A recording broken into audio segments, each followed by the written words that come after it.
Welcome back to another video. So I decided to make the following video regarding the first product that I designed within CATIA V5. So as you can see over here on the file, this was created in 2009 in 20 June. And if I will go over here on the images, if I will go to properties, within details, we're going to have that metadata regarding the camera that I use. So in this case, the camera was a phone, a Nokia phone, a 6120C. So this was the phone. As you can see, this was released in 2007. And this was a period when smartphone was just getting started, especially within my country. So let's take a look at the model over here. The main advantage is that within image and shape, we can add those reference image. And afterwards, we can easily use those in order to check the model. So we're going to see the alignment over here. We see that within the final design, I did some changes. So over here, this shape was a little bit changed. This will be the side view. And let me just jump to shape. And in order to better visualize, I'm going to go to Sketch Tracer. And over here within Sketch Tracer, I can select those. And I can use them to overlap the 3D model. So in this case, we see that this one has transparency. So I can uncheck that. And we can see how we can analyze the final model and these references. So all the reference has been made using hand sketches, so they are not at the true scale. But as you can see, we can have those aligned. In this case, this has also been moved, as you can see over here. And we have the one in the back, which was also being moved. Now, I decided also to open this within 3D Experience, and it will look like this. So we see the images. If I will double click within an image, within 3D Experience, I can also reposition it, and that's really handy. And afterwards, I can have it translated, and I can better highlight how this should have been aligned. If I will go directly to a certain view, for example, like this one, I can also align it, and afterwards I can analyze it directly on the 3D model. Now, the main advantage of using Imagine and Shape, and this is why this was the first project, as you can see over here, I didn't name the parts, so they were like product 3 and various parts.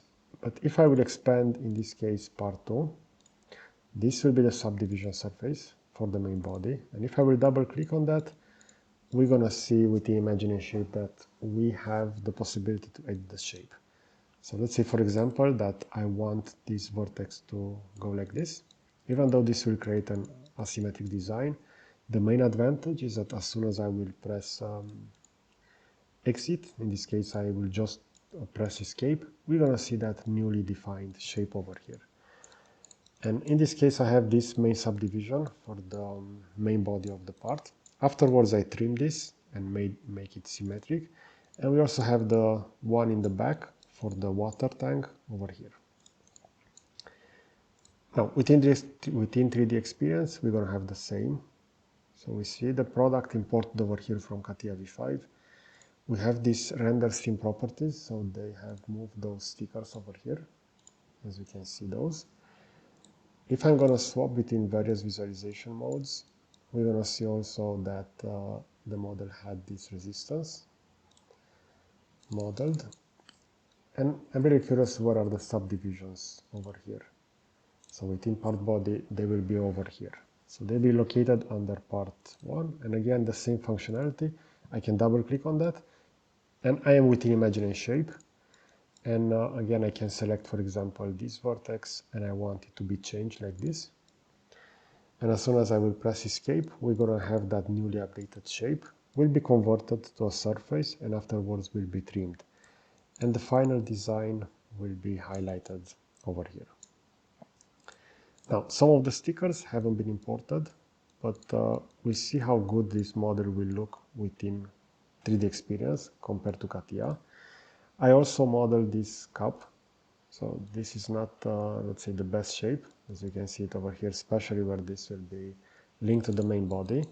But considering the fact that this was the first product that I designed using imaginary shape, I consider this to be quite interesting. And I also found some of the original elements of this. So we see some photos over here.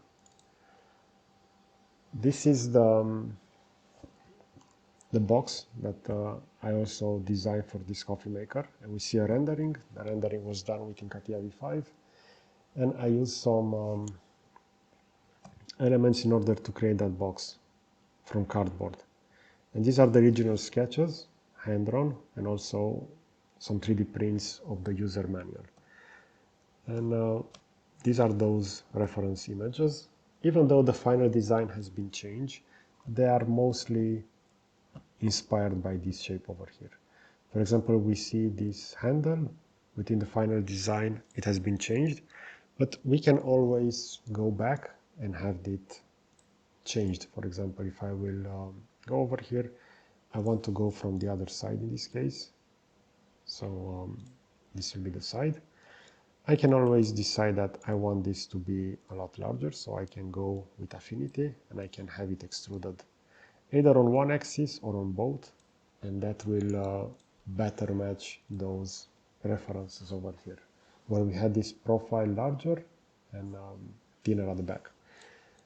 Okay, so this was the first project. I'm really curious, what was the first project that you created in CATIA? So let me know in the comment section, because I'm really curious what is that.